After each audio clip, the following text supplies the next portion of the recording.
जब जब जब जब है ना, यदा यदा ही धर्मस्य वाला एक मतलब कहावत याद आ रही है। और साथ में ये भी याद आ रहा है कि जब जब हमारे घरों में किसी बाहर वाले की एंट्री होती है तो ऐसी ही कुछ सिचुएशन होती है, जैसे कि अभी चल रही है सपना की और ये छोटी जिज्जी की। अभी तक मैंने नहीं बोला था, मैं सोचती थी बच्ची हैं, चलो ठीक है, छोड़ दो, जाने दो। लगता था कि नहीं यार, ये कहीं शिकार है, क्या है, क्या सिचुएशन है, नहीं पता, है ना। मैं हमेशा इस फैमिली को मिलाने की कोशिश करती थी, मैं हमेशा अपने वीडियोस में ये बोलने की कोशिश करती थी कि चलो ठीक है, जो भी हुआ है सिचुएशन वाइज हुआ है। लेकिन नहीं भैया, नहीं, यहाँ पे सिचुएशन वाइज कुछ भी नहीं हुआ है। Hi guys, welcome back to my channel. तो एक बार आपका फिर से स्वागत है रिएक्ट विद शिल्पी में। वंस अगेन हम बात करने जा रहे हैं छोटी जीजी के बारे में, क्योंकि कल कुछ पॉइंट्स रह गए थे और कल तो वैसे भी मैंने सिर्फ और सिर्फ सवाल जो किए थे वो अंकल जी से किए थे।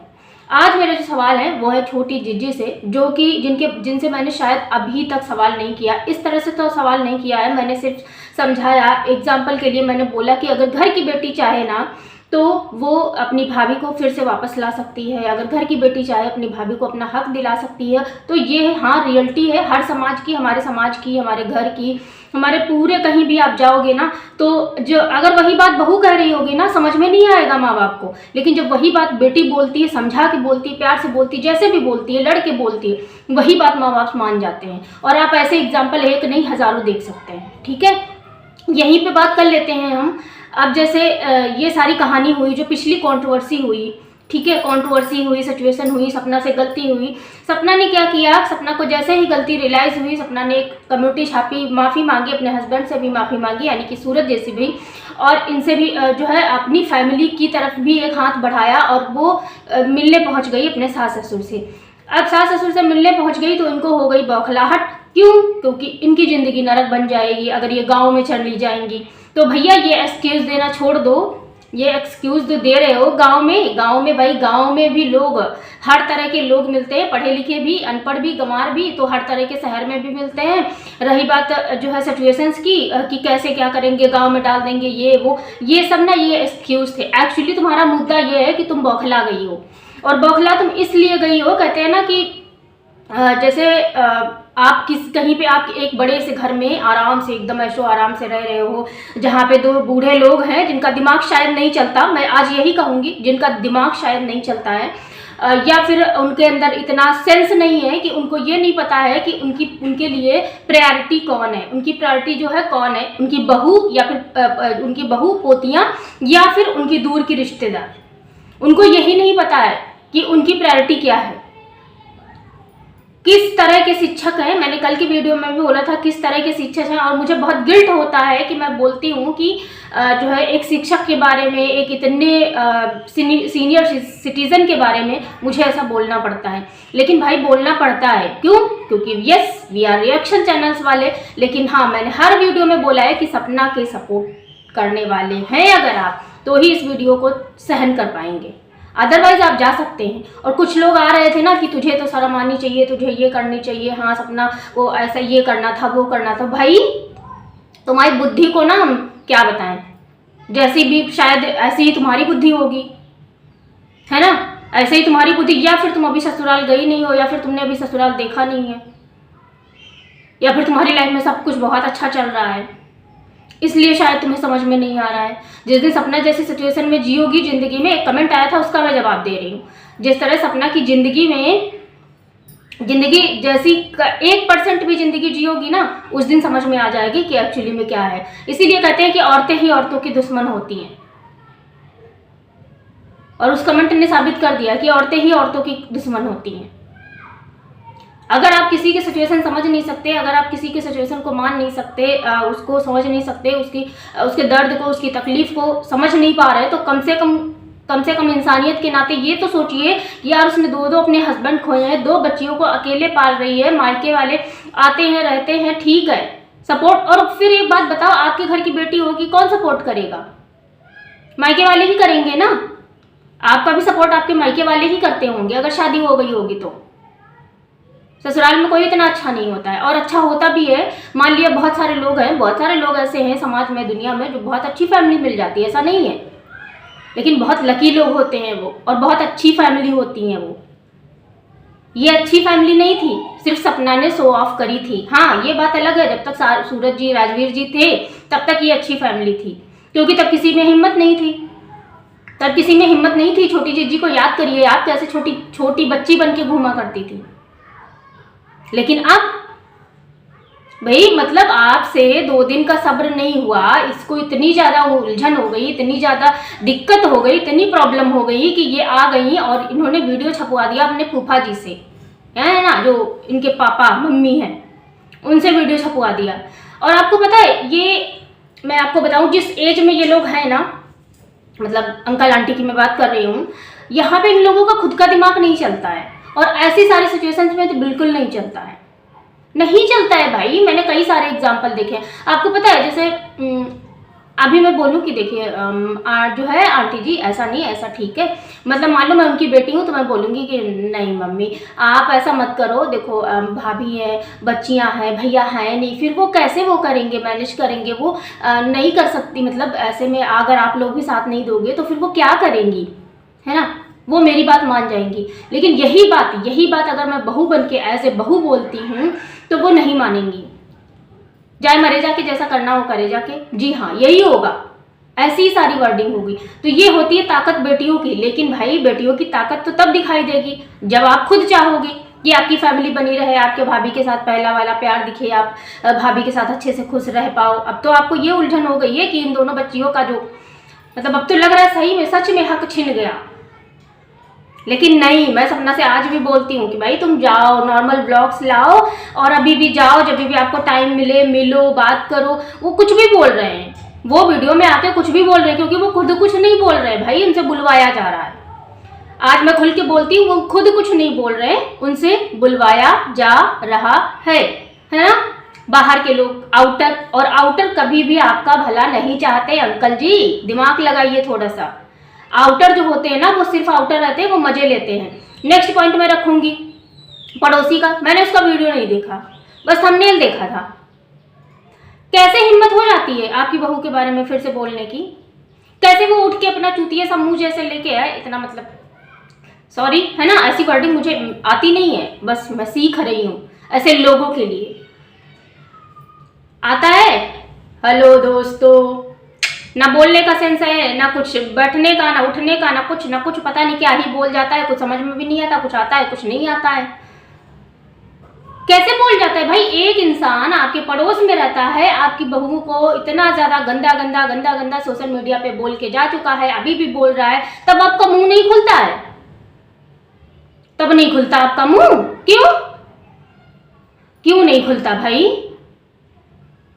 क्यों? क्योंकि आपके हाथ किसी ने बांध रखे हैं, मुंह आपका किसी ने बांध रखा है, सोच आपकी बांध रखी है। आंखें खोलिए, अभी भी बोल रही हूँ भाई, आंखें खोलिए, दिमाग चलाइए और ये सोचिए, अगर आपके दोनों बेटे होते या फिर एक भी बेटा होता तो आपको ये सारी हरकतें करने देता क्या? और अगर करने देता तो आप उस बेटे से भी हाथ धो देते इन द सेंस आज वो बेटा आपकी बहू के साथ में रह रहा होता, ना कि आपके साथ में। कड़वा है लेकिन यही सच है। हमारे समाज का, हमारी दुनिया का, जो हम जिस माहौल में रहते हैं, पलते बढ़ते हैं, वो यही है। ठीक है, तो ये पढ़ाई के एक्सक्यूज देना है ना, ये बंद करो। गांव में रहने का एक्सक्यूज देना, वहाँ पे भाई तुम कैसे रहती थी और कैसे तुम यहाँ पे रहती हो, सबको दिख गया, इतने दिन तुम रह के आई हो, वहाँ पे तुम्हारी हालत क्या थी और यहाँ पे तुम्हारी हालत क्या रहती है ना। यहाँ पे तुमको कोई रोकने टोकने वाला नहीं है और वहाँ पे सारी रोक टोक ही लगी रहती है। अभी तक मैंने सही में नहीं बोला था, लेकिन ये सारा कुछ देख के एकदम दिमाग जैसे, क्या बताऊं। अभी मैं और बोलूंगी, बस ये वीडियो मैं यहीं पे समाप्त करती हूँ। बस यही बता दो कि भाई गांव में रह के लोग क्या कुछ कर नहीं पाते हैं? गांव में तो अंकल जी भी रहते थे। एक सवाल है मेरा, गांव में अंकल जी भी रहते थे और वो आज गवर्नमेंट टीचर है, वो भी शायद मैंने सुना है कि वो इंटर तक के बच्चों के टीचर है। कैसे? पैदा पले बड़े, पढ़ाई आई थिंक उनकी गांव में ही हुई होगी, जिस गांव में राजवीर जी का एक्सीडेंट हुआ था, है ना, मतलब जहाँ पे आप लोग गांव में, जो आपका पुश्तैनी गांव है, क्योंकि उस टाइम पे तो मुझे नहीं लगता ये लोग यहाँ ग्वालियर रहते होंगे, शिवपुरी रहते होंगे, है ना। तो ये सवाल है, इस सवाल का जवाब देना कि अगर आपके मतलब पापा है ना वहां से रह के ये सारी चीजें कर सकते हैं। मैं और कोई एग्जाम्पल नहीं देती, गवर्नमेंट टीचर बन सकते हैं तो आप क्यों नहीं कर सकती गांव में रह के जाके? तो ये सारे एक्सक्यूज़ हैं। डर लग रहा है एक्चुअली, अगर सपना फिर से आ गई तो फिर से फैमिली पूरी हो जाएगी, फिर हम दूध में पड़ी मक्खी की तरह निकाल दिए जाएंगे शायद। और जिस दिन सच्चाई समझ में आ गई अंकल आंटी को, उस दिन तुम्हारा क्या ही होगा वो तो राम जाने। हाँ, जिस दिन उनको सच्चाई समझ में आ गई, अगर उस ऊपर वाले ने चाहा, उनकी बुद्धि खुली, उनकी आंखें खुली, तो तुम दूध में पड़ी मक्खी की तरह निकाल दी जाओगी। और ये जो बोल रहे हैं ना बच्ची बच्ची बच्ची, भाई कोई बच्चा नहीं है। 17-18 साल का बच्चा नहीं होता है, और वो भी तब जब ऐसी सारी हरकतें कर रहा हो, ऐसी सारी सिचुएशंस में पला बड़ा हो। पली बड़ी तो तुम बहुत अच्छे से थी, अपने भाइयों के साथ में, हाँ, अपने मम्मी पापा के साथ में, मतलब फूफा बुआ के साथ में बहुत अच्छे से पली बड़ी थी। लेकिन जैसे जैसे चीज़ें खराब होती चली गई तुम उसका फ़ायदा उठाती गई। मैं ये सब बोलना नहीं चाहती थी, सच में ऐसा लग रहा है कि कहीं गलत तो नहीं बोल रही, लेकिन नहीं, एक्चुअली सच्चाई यही है। बहुत कुछ देखा मैंने, बहुत कुछ समझा, बहुत कुछ। मैं इतने दिन से रिएक्शन वीडियो बना रही हूँ, लेकिन मैंने किसी भी वीडियो में इतना गलत नहीं बोला। हर वीडियो में मैंने समझाने की कोशिश करी। तो ये सारे सवाल हैं जो कि करने बहुत ज़्यादा ज़रूरी थे, और बोलना भी चाहिए। आप भी अपनी राय रखिए कमेंट बॉक्स में, ज़्यादा से ज़्यादा रखिए। देखिए, इससे कुछ नहीं होगा, कुछ लोगों को लगता होगा, लेकिन नहीं भाई, ये सारी वीडियो जो भी है, जो कमेंट्स है ना, ये काम करते हैं एक मोटिवेशन का। और ये मेरे लिए ही नहीं, ये सपना के लिए भी कमेंट मोटिवेशन का काम करते हैं कि आपके जैसे सपना के ऊपर मैंने वीडियो बनाई तो उस वीडियो पे कितना लोग पसंद कर रहे हैं, और किस तरह के कमेंट्स रख रहे हैं, किस तरह की पॉजिटिव थिंग्स रख रहे हैं, किस तरह की निगेटिव थिंग्स रख रहे हैं। वो सभी कमेंट जो है मायने रखती हैं, वो सभी मायने रखती हैं। तो अगर आप किसी के लिए कुछ नहीं कर पा रहे हैं तो इतना कर दीजिए कि कुछ अच्छा सोच लीजिए, और छोटी जीजी सुधर जाओ। नहीं तो शायद मैं बोलना नहीं चाह रही हूँ अभी, जैसे जैसे वर्ड आपके बारे में लोग बोल रहे हैं, मैं बोलना नहीं चाह रही हूँ, लेकिन कहते हैं ना कि बुरे का जो हश्र होता है ना, वो बहुत बुरा होता है। जो बुरे का हश्र होता है वो बहुत ज़्यादा बुरा होता है। कभी कभी कहते हैं ना कि एक इंसान छोटा सा बच्चा बनके, या फिर बहुत मासूम बनके, या फिर इनोसेंट बनके बहुत सारी ऐसी हरकतें कर जाता है, ऐसी चीज़ें कर जाता है जो शायद माफ़ी के लायक नहीं होती। और आजकल तुम वही काम कर रही हो। तुमने मतलब तुमको 2 दिन का सब्र नहीं हुआ, सपना ने वीडियो डाला। और हाँ, एक बात मैं बता दूँ, सपना ने वीडियो डाला था कि ये फार्म हाउस वाला, उसमें डाला था उसने कि ये जो समय है ये हम लोगों के लिए, ऑल ऑफ अस डाला था। अगर आप टाइटल पे जाएंगे ना तो मतलब उसने ये नहीं बोला कि मेरे लिए डिफिकल्ट टाइम है, उसे पता है कि ये सबके लिए डिफिकल्ट टाइम है। राजवीर जी का जाना, सूरज जी का जाना, उसके बाद मेरे यहाँ पे जाना, फिर ये फार्म हाउस देखना, और उसके बाद उस पर काम करना, या फिर उसके लिए कुछ आगे सोचना, वहाँ पे कैसी फीलिंग आती है, क्या होता है क्या नहीं होता है ना, ये सारी चीज़ें। तो कहीं ना कहीं उसको, सपना को ये लग रहा था कि यार हम वी करके डालेंगे, अगर हम सब डालेंगे अगर, तो इन लोगों का मोह माया ममता जो भी है बच्चियों के लिए ही सही, मैं कहती हूँ सपना बुरी है। और हर रिएक्शन चैनल वाला ये कहता है चलो भाई मान लेते हैं कि सपना बुरी है, पोतियों का क्या, वो मासूम है, छोटी हैं, बच्ची हैं, आपका खून है, आपके दोनों बच्चों का खून है, जिनको वो विरासत के तौर पे संभाल रही है। और विरासत को संभालना आपका भी जिम्मेदारी है। विरासत को संभालिए, अपनी जिम्मेदारी को संभालिए। ये छोटी छोटी जो हरकतें कर रहे हैं, जिस तरह की चीज़ें आप छोटी जिज्जी के लिए उठ के आ जा रहे हैं, तो अपनी बहू के लिए भी उठ के आइए। ये पड़ोसी को मारिए, 2-4 चाल कर दीजिए, सच बता रहे हैं। और कोई रिएक्शन चैनल वाला आपके पास नहीं है, लेकिन वो तो है, और उसका रिएक्शन चैनल भी नहीं है भाई, वो तो प्रॉपर ब्लॉगिंग करता है। और ब्लॉगिंग भी नहीं करता है वो भाई, वो आके बोलता है आपकी बहू के बारे में, उसी से उसको व्यूज आते हैं। आपकी बहू के बारे में अगर आप कमेंट से, हाँ, कमेंट वो करने वालों को जो है बोलने गए थे, फिर आपने इनडायरेक्टली वे में, इनडायरेक्टली क्या डायरेक्ट ही बोल दिया कि जिसको नहीं पसंद वो ना आए मेरे घर। शर्म नहीं आई आपको? नहीं, लेकिन बेटी ने बढ़ाया, समझाया, बुझाया और बिठा दिया कैमरे के सामने, और आप लगे बोलने। बहुत बुरा लगता है। दिमाग लगाओ, क्योंकि लास्ट में एक बहू ही होती है जो आपके काम आती है। बेटा रहता है ना, तो आपके तो बेटे हैं ही नहीं, चलो, लेकिन अगर होते भी ना तो भी बहू ही सेवा करती है आपकी। और सपना कैसे सेवा किया करती थी, कैसे काम किया करती थी, कैसे सब कुछ किया करती थी, सबने देखा है।